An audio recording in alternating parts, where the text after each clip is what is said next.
और बढ़ते आगे, अब शिवराज कैबिनेट की आज एक अहम बैठक होनी है। दरअसल कई प्रस्तावों पर इस बैठक में मोहर लग सकती है। बुधनी में मेडिकल नर्सिंग कॉलेज की स्थापना पर मोहर लग सकती है। पैरामेडिकल कॉलेज की स्थापना पर मोहर लग सकती है। फिल्म पर्यटन नीति में संशोधन हो सकता है और साथ साथ फिल्म निर्माण पर मिलने वाले अनुदान को भी खत्म किया जा सकता है।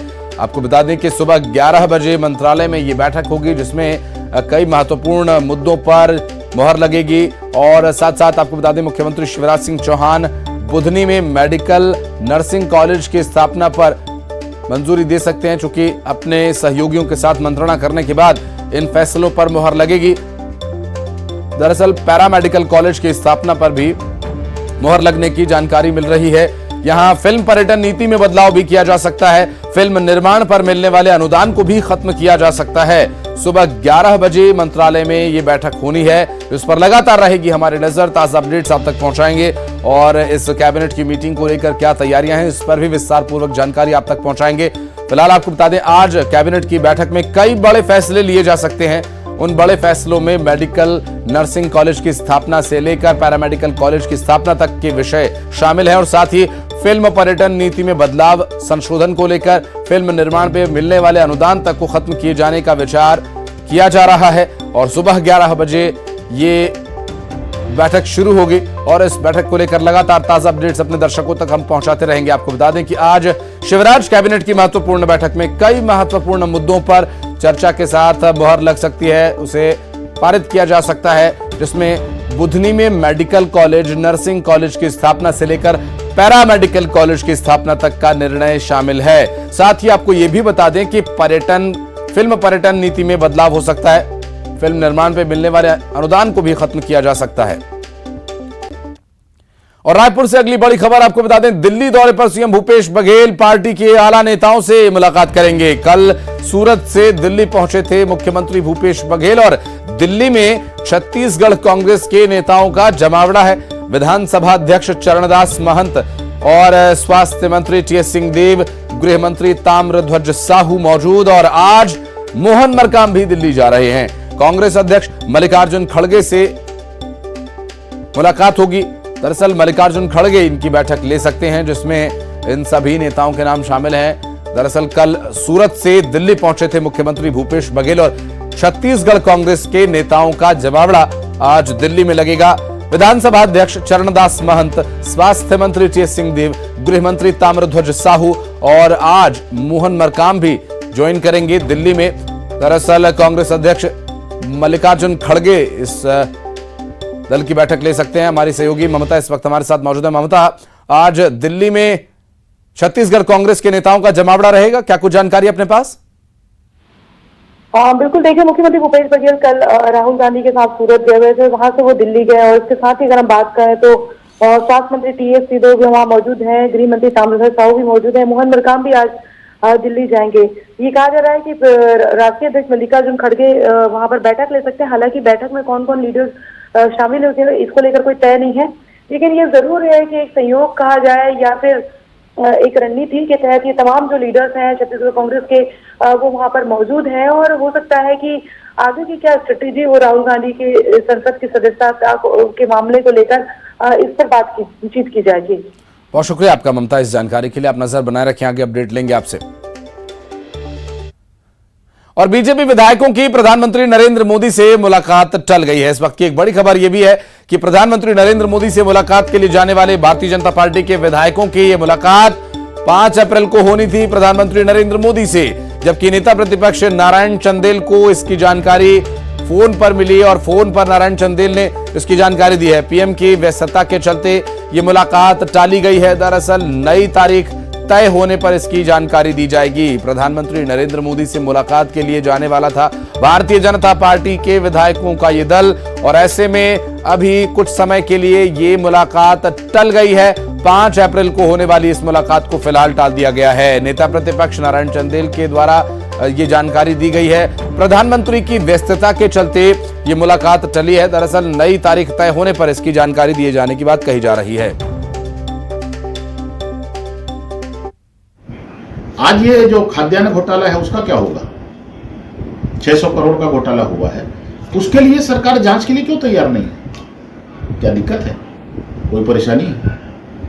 गरीबों का चावल है, और गरीबों का चावल सुदूर आदिवासी क्षेत्रों में, जसपुर में, बस्तर में, कोरिया में, सरगुजा में नहीं पहुंच पा रहा है। उसकी जांच तो चल रही थी पहले। चलिए बढ़ते आगे। पंडोखर सरकार को जान से मारने की धमकी मिली है और वीडियो में गुरुशरण महाराज को गोली मारने की धमकी दी गई है। वीडियो के सामने आने पर पुलिस ने कार्रवाई की और धमकी देने वाले शख्स के खिलाफ एफआईआर दर्ज कर ली गई है। आपको बता दें, गुरुशरण महाराज को गोली मारने की धमकी दी गई है। पंडोखर सरकार को जान से मारने की धमकी मिलने के बाद जो वीडियो में दिख रहा शख्स है, उस पूरे मामले पर, धमकी देने वाले शख्स पर पुलिस ने एफआईआर दर्ज कर लिया। माफ कीजिएगा, इस पूरे मामले में जो अब तक की जानकारी मिल रही है, दो तस्वीरों के माध्यम से हम आपको दिखा रहे हैं, जहां गुरुशरण महाराज को जान से मारने की धमकी देने वाले शख्स पर अब एफआईआर दर्ज कर ली गई है। जांच पड़ताल की जा रही है और जल्द ही इस पूरे मामले पर खुलासा होगा। मीडिया के माध्यम से मुझे जानकारी हुई, रिटायरमेंट अधिकारी ग्राम सेवक महेश सेन के द्वारा जान से मारने की धमकी दी गई। यह मुझे ज्ञात नहीं क्यों दी गई, इसके पीछे कारण कौन है, क्या है, इसके पीछे कौन लोगों का हाथ है। गीदड़ धमकी इस प्रकार की अनेकों बार मोबाइल के माध्यम से प्राप्त हो चुकी हैं। क्योंकि मैं सनातन का काम कर रहा हूं, पंडोखर धाम में राम राज्य की स्थापना के लिए, विश्व शांति लोक कल्याण, राम राज्य की स्थापना, धर्म की स्थापना के लिए पंडोखर धाम में कार्य चल रहा है। सनातन धर्म के लिए इस प्रकार की धमकियां, इस प्रकार का सामना यदि करना पड़ रहा है तो करूंगा, चाहे जान क्यों न चली जाए, लेकिन मैं पीछे हटने वाला नहीं हूं। क्योंकि ये राम राज्य के लिए, सनातन धर्म के लिए, देश के लिए अपने धर्म पताका लहराने में पीछे नहीं हटूंगा। और ऐसी गिरफ्तार धमकी से हम नहीं डरते।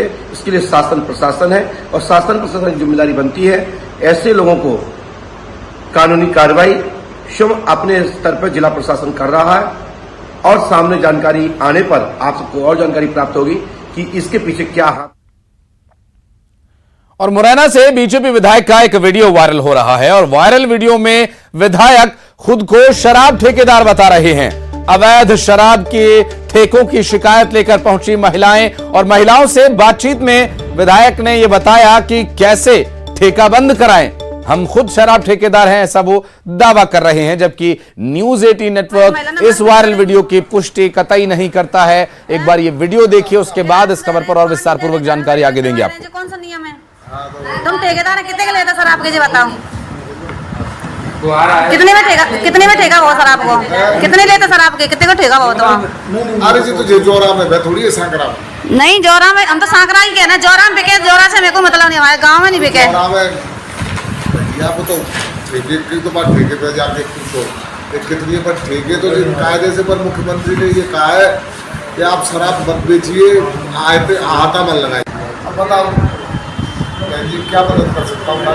बंद करवाओ हमसे, हमारे गाँव से। कैसे करना बताओ। और बढ़ते आगे रुक करेंगे अगली खबर का। कवर्धा में घर में होम थिएटर में ब्लास्ट पर संदेह व्यक्त किया जा रहा है। लोगों का यह कहना है कि घटना देखकर कहीं से नहीं लगता कि यह होम थिएटर ब्लास्ट से इतनी बड़ी दुर्घटना हो सकती है। घटना के बाद बारूद की गंध भी आ रही थी। एफएसएल की टीम को बारूद की जानकारी मिली है, हालांकि पुलिस ने इसकी कोई पुष्टि नहीं की है। घटना को लेकर गांव के लोगों ने बताया कि ब्लास्ट के बाद धुआं निकला, ब्लास्ट की आवाज काफी दूर तक गई और ब्लास्ट इतना जोरदार था कि सारा सामान इधर उधर बिखर गया, घर का एक हिस्सा ही ढह गया। फिलहाल पुलिस इस पूरे मामले की जांच कर रही है और होम थिएटर में ब्लास्टिंग एलिमेंट तो ऐसा कुछ होता नहीं, इसलिए भी यहां शक और ज्यादा गहरा जाता है। दरअसल ये होम थिएटर शादी में गिफ्ट के तौर पर मिला था और इस होम थिएटर में हुए ब्लास्ट की वजह से 2 लोगों की जान चली गई और करीब करीब 4 से 5 लोग इसमें घायल भी बताए जा रहे हैं। सामान को इन्होंने जमाई ओकर बाद फिर वो ये रहा है टेप बोला लाइट में ये करी कि कत का आवाज है तेल में बजा के देख में से करके लाइट में ऐसे जोड़े। हाँ। ओकर बाद फिर वो घुटने छो गई। ब्लास्ट हो गए। हाँ, नहीं जाना। अभी भी बारूद के खुशबू बदबू आ रहा है। आते तो पर हम मालूम नहीं है, देखे नहीं। क्या नाम है आपको? सरिता। आप कौन है? हेमंत की भाभी। अच्छा, शादी कब हुआ हेमंत का? कल तो घर थी। कल था। हाँ।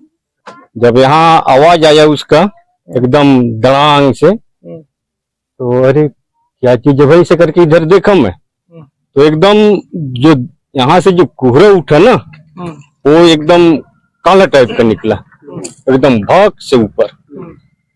उसके बाद फिर बोधक को वहीं छोड़ दिया और दौड़ते दौड़ते आया तो एक लड़का इधर फेंकाया हुआ था, एक लड़का उधर फेंकाया हुआ था, और जो वो लड़के स्पॉट में खत्म हुआ तुरंत उसको मेरे को पता नहीं। और बढ़ते आगे खबर 10 से बड़ी खबर आपको बता दें, भोरमदेव अभयारण्य के जंगल में आग लगी है। जंगल में आग बुझाने में वन अमला नाकाम नजर आ रहा है। इमारती लकड़ियों और औषधियों का भारी नुकसान यहां पर बताया जा रहा है। दरअसल कवर्धा के जंगल में इस आग को बुझा पाने में, अभयारण्य के जंगल में लगी इस आग को बुझा पाने में पूरा वन अमला जुटा हुआ है, लेकिन अभी तक नाकाम साबित हो रहा है। इमारती लकड़ियों और वनौषधियों का नुकसान है।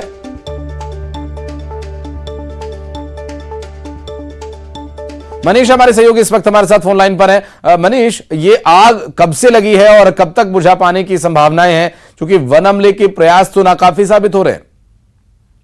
हाँ बिल्कुल आशीष, जिस तरह से गर्मी की शुरुआत में इस तरह सार्वजनिक की घटना जो सामने आ रही है और बीच बीच में बारिश होने के बाद भी जो आगजनी रुक नहीं पा रही है और जो वन मामला है उसे बुझा पाने में नाकाम साबित हुआ है, क्योंकि ये जो वनांचल का बड़ा जो मुख्य मार्ग है उसके किनारे जो इस तरह की आगजनी घटना सामने है उसको भी बुझा पाने में वन मामला भी तक जो फेल रहा है। इसी यही आप अंदाजा लगा सकते हैं कि सुदूर वनांचल क्षेत्र में जहाँ जाना मुश्किल होता है, ऐसे जगह में अगर आग लगेगी तो उसे कैसे बुझाया जाएगा। तो वन मामले जो भले जितने भी दावे करें, जितनी भी तैयारी की बात करें, लेकिन जिस तरह से ये मामला सामने आ रहे हैं और मुख्य मार्ग के किनारे इस तरह की जो आगजनी हुई है उसे नहीं बुझा पा रहे हैं, तो कुछ न कुछ उनकी जो तैयारी है वो कहीं न कहीं उस पर नाकाम साबित हुए हैं। मनीष, प्रयास कैसे हो रहे हैं? क्या कोई फायर टेंडर्स की व्यवस्था की गई है या फिर कैसे प्रयास हो रहे हैं आग बुझाने के?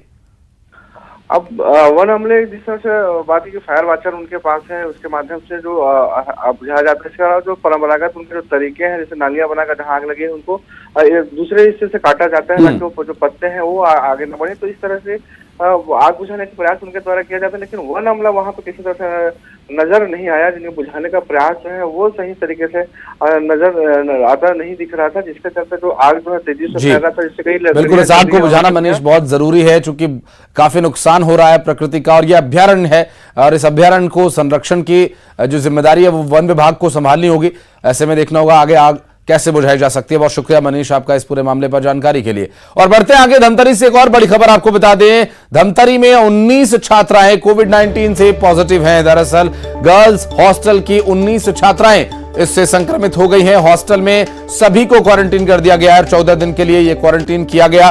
पूरे जिले में फिलहाल 26 कोरोना पॉजिटिव। स्वास्थ्य विभाग ने स्थिति को नियंत्रण में बताया और कोविड-19 से ग्रसित 19 हॉस्टल की छात्राओं को क्वारंटीन किया गया है और हॉस्टल में करीब 14 दिन के लिए इन्हें क्वारंटीन किया गया है। तो बढ़ते कोरोना के मामले चिंता का विषय, और अब इससे बचाव के लिए जो तरीका है सोशल डिस्टेंसिंग का, हाइजीन मेंटेन करने का, अपनी इम्यूनिटी को स्ट्रांग करने का आपको फॉलो करना होगा, जिससे कि आप इस कोविड-19 की महामारी से लड़ सकें, इससे जीत सकें। अब चूंकि जो मामला धमतरी से सामने आया ये एक चिंता का विषय।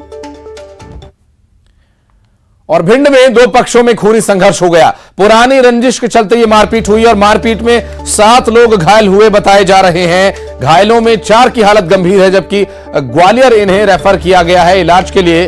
दरअसल जो ये मारपीट का मामला सामने आया, इसमें दोनों पक्षों के बीच किसी वजह को लेकर पुरानी रंजिश चल रही थी, जिसके चलते दोनों ही पक्ष आपस में भिड़ गए और इस मारपीट और लड़ाई झगड़े के दौरान काफी लोगों को चोट आई है, जिन्हें ग्वालियर रेफर किया गया है इलाज के लिए। और भोपाल में जिला पंचायत सदस्य आंदोलन करने की तैयारी में है। 9 मांगों को लेकर यह आंदोलन करेंगे। भोपाल में सभी पंचायत सदस्य जुटेंगे और यहां पर आंदोलन करने की तैयारी में है पंचायत के सदस्य। जिला पंचायत सदस्य आंदोलन करेंगे 9 मांगों को लेकर और भोपाल में पंचायत सदस्य जुटेंगे। क्या कुछ इनकी मांगे हैं और आंदोलन की रूपरेखा क्या रहेगी, इस पर लगातार रहेगी हमारी नजर। डिटेल्स पहुंचाएंगे आप तक। और इंदौर में बावड़ी हादसे के बाद नगर निगम कमिश्नर का तबादला कर दिया गया है। प्रतिभा पाल को रीवा जिले की कमान दी गई है। हर्षिका सिंह नगर निगम कमिश्नर बनाई गई हैं। आपको बता दें, इंदौर में जो हादसा हुआ था जिसमें 36 लोगों की जान चली गई थी, बावड़ी के छत ढह जाने की वजह से, अब ऐसे में लगातार सवाल उठ रहे थे और नगर निगम की कार्रवाई पर भी यहां सवाल उठने लाजिमी है। ऐसे में नगर निगम कमिश्नर का तबादला कर दिया गया है। प्रतिभा पाल को रीवा जिले की कमान सौंपी गई है। और बड़ी खबर दुर्ग से आपको बता दें, जहां निगम इलाके में आज पानी की सप्लाई बाधित रहेगी। बाजार क्षेत्र में पाइपलाइन की टेस्टिंग का काम चल रहा है, कभी वाल्व भी बदलने का काम हो रहा है और काम कुछ इलाकों में गंदे पानी की सप्लाई की आशंका के चलते किया जा रहा है। और अब खबर श्योपुर से, जहां पर एक बार फिर चीता ओवान देखा गया। मामला विजयपुर थाना इलाके के पार्वती बड़ौदा गांव के पास क्वारी नदी के किनारे का है, जहां नर चीता ओवान देखा गया। और यह चीता जो पिछले रविवार को झार बड़ौदा गांव के पास खेत में देखा गया था। रविवार की शाम ये खेतों से निकलकर जंगल की ओर चला गया, लेकिन अब ये पार्वती बड़ौदा गांव के पास नदी किनारे पहुंच गया है, जहां वन अमला उस पर नजर बनाए हुए है। वनकर्मी चीते की सुरक्षा को लेकर लगातार मुस्तैद बताए जा रहे हैं। उन्होंने ग्रामीणों से यह अपील की है कि वे दूरी बनाए रखें और उन्होंने ग्रामीणों को भी दूर ही रोकने के इंतजाम किए। चीता देखा गया, 2 तस्वीरें इससे जुड़ी हम आपको दिखा रहे हैं, जहां इस वक्त ओवान पर वन विभाग पूरी तरह से नजर बनाए हुए है। एक बार फिर ओवान देखा गया। आपको बता दें कि वन अमला लगातार मॉनिटरिंग कर रहा है कि आखिर ये चीता कहां से कहां को जा रहा है। जो पिछले रविवार को झार बड़ौदा गांव के पास खेत में देखा गया था, अब ये जंगल की ओर चला गया था, ऐसी जानकारी मिल रही थी। लेकिन अब ये तस्वीर सामने आई है, जहां पार्वती बड़ौदा गांव के पास नदी किनारे ये पहुंचा है। तो पार्वती बड़ौदा गांव के पास नदी किनारे की तस्वीर भी आप देख रहे हैं और साथ साथ झार बड़ौदा के पास जब ये देखा गया था उस वक्त की भी तस्वीर। इससे पहले हमने आपको खेत में ओवान के चहलकदमी करती तस्वीरें दिखाई थी, जहां क्वार नदी के पास अब ओवान पहुंच गया है और वन विभाग इस पर लगातार नजर बनाए हुए है।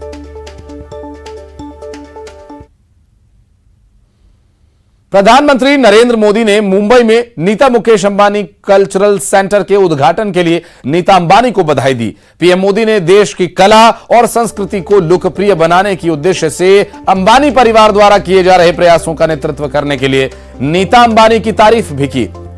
बता दें कि 31 मार्च को मुंबई में नीता मुकेश अंबानी कल्चरल सेंटर का आगाज हुआ था और इस खास मौके पर देश और दुनिया की कई बड़ी हस्तियों ने यहां शिरकत की। नीता मुकेश अंबानी कल्चरल सेंटर को उन सुविधाओं और विजन के साथ लॉन्च किया गया जिससे भारतीय कला और सांस्कृतिक परिक्षेत्र के एक नई सशक्तिकरण की दिशा तय हो और संगीत, कला, फैशन, नृत्य और गायन सहित हर विधा को यहां मंच मिलेगा ताकि भारतीय कला को वैश्विक मंच से जोड़ा जा सके।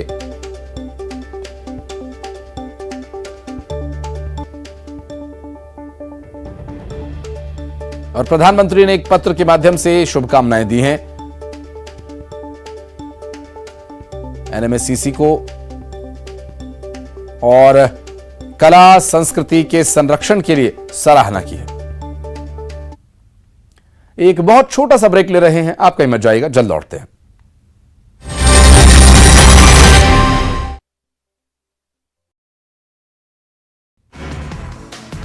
नवादा के हिसुआ में गरजे केंद्रीय गृह मंत्री अमित शाह का 2025